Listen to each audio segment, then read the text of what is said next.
Bonjour et bienvenue dans mon jardin de 400 mètres carrés. Je suis une maman ordinaire, débutante, et aujourd'hui, on va faire un tour du jardin entre deux canicules. On commence par la partie jardin-forêt. Il est tôt, environ 8 heures du matin, et cette partie est assez ombragée. Les fruits sont en préparation de leur production qui devrait être généreuse cette année.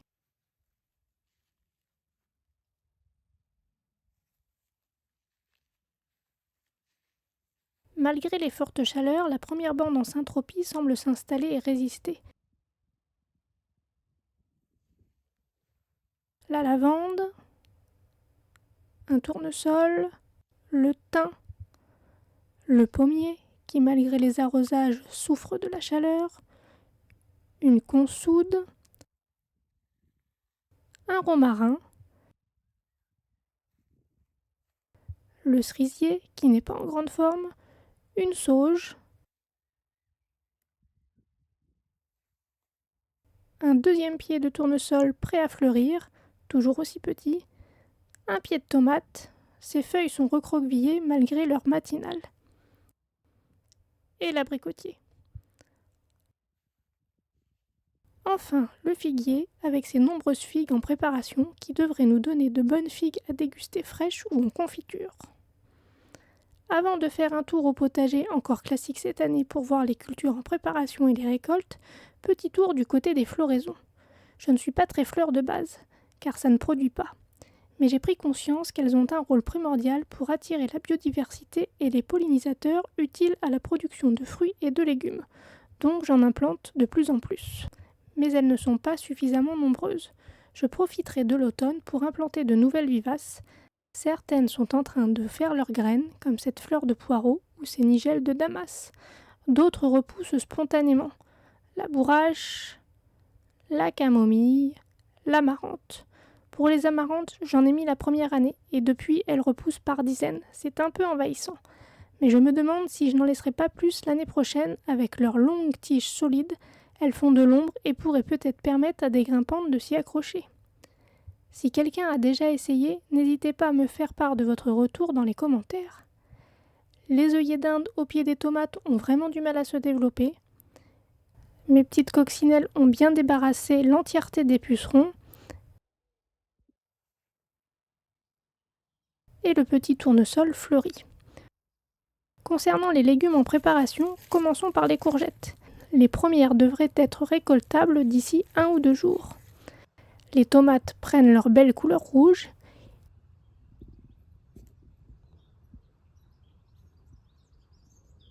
Il faut que je récolte les échalotes avant qu'elles ne cuisent sur place.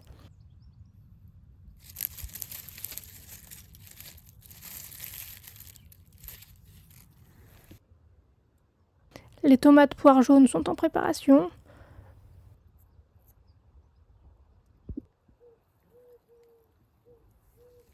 Les haricots verts. Bon, je ne sais pas si je vais en récolter suffisamment pour en faire une assiette, mais ça y est, j'ai enfin trouvé comment faire chez moi pour ne pas qu'ils se fassent dévorer par les limaces.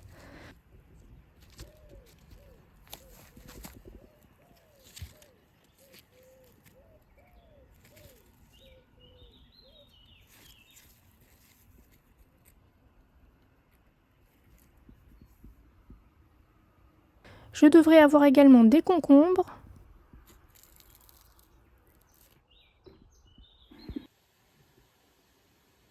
des poivrons,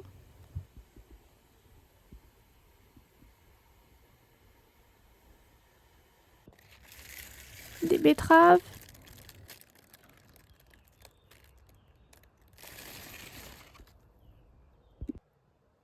et ça, c'est le semis de tomates qui avait pris un coup de soleil. Il a finalement repris, je ne l'ai pas taillé, donc je le laisse buissonner et faire des tomates surprises.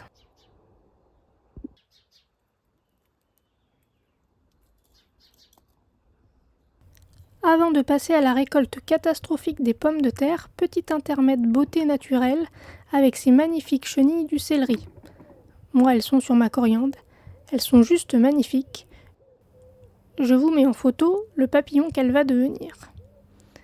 Et voici les premières tomates de l'année. On voit aux feuilles qu'elles ont chaud malgré l'heure matinale.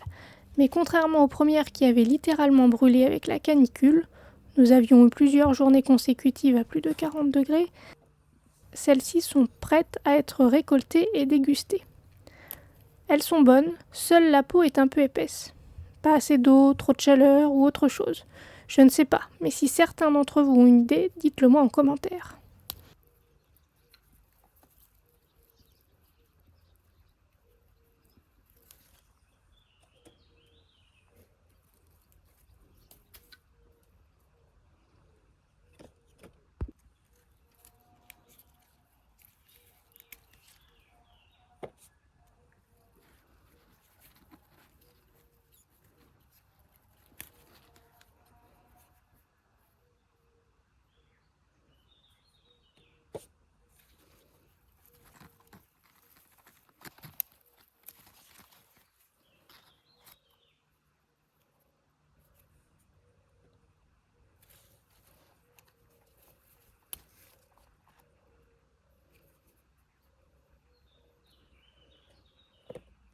Enfin, on passe au gros raté de cette vidéo, la récolte des pommes de terre.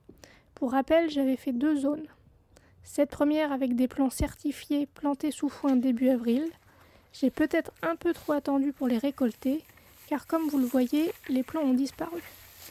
Donc je commence à chercher sous le foin. Comme vous pouvez le voir, il reste une bonne épaisseur.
Et faute de pommes de terre, j'ai trouvé un truc incroyable, un crapaud.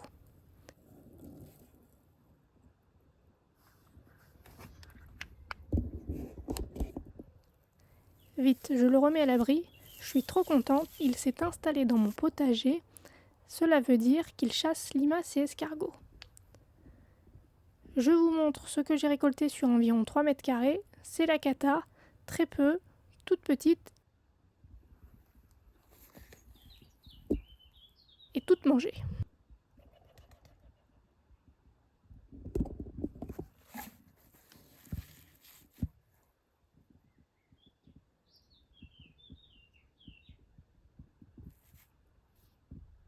Perdu pour perdu, je me suis décidée à ramasser la deuxième zone, également mise sous foin début avril. Cette fois, c'était des pommes de terre achetées en coop bio.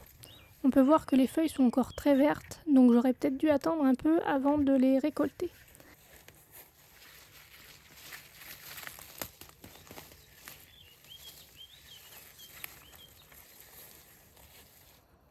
Mais la même problématique, peu de tubercules, tout petits et mangés.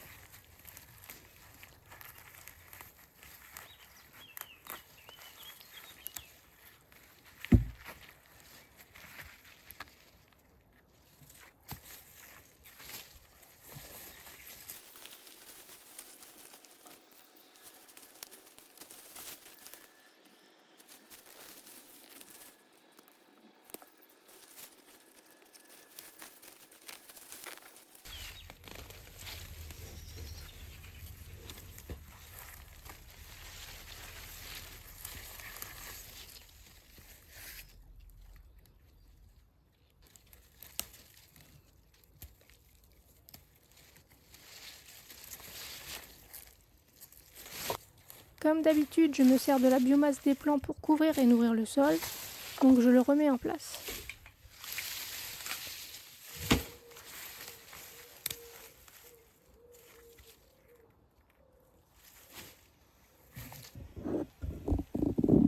Et voilà le pourquoi mes pommes de terre sont mangées. Des galeries de campagnols partout.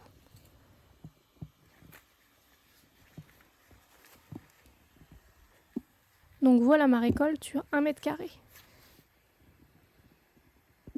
J'ai des galeries vraiment partout, donc je ne sais pas si la culture sous foin est productive. Est-ce que chez vous aussi la culture sous foin est synonyme de campagnol? Est-ce la culture sous foin qui attire de façon exponentielle les campagnols, ou est-ce les campagnols qui étaient déjà présents qui se sont trouvés un garde-manger? Est-ce qu'avec une culture classique sous terre, j'aurais eu d'autres résultats? Les canicules ont-elles aussi contribué à un si faible rendement? Est-ce que la culture sous foin n'est pas assez fertile? Autant de questions auxquelles je n'ai pas de réponse. Partagez-moi votre expérience, ça m'aidera beaucoup. Donc voilà la récolte du jour. Même si la récolte de pommes de terre est anecdotique, nous avons eu le plaisir de les déguster. Et pour les tomates, j'espère que j'aurai des réussites tout l'été. Voilà une vue du potager avant la prochaine canicule. La mare est à sec, le potager devrait déborder, mais on voit avec la chaleur que les plants ont vraiment du mal à grandir. Certains ont littéralement brûlé, je n'ai plus de pastèques ni de melons. J'espère que le potager va survivre à la prochaine canicule.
Voilà, même si les récoltes ne sont pas encore formidables, je suis contente d'avoir croisé un crapaud et des chenilles de céleri, signe que la biodiversité est présente.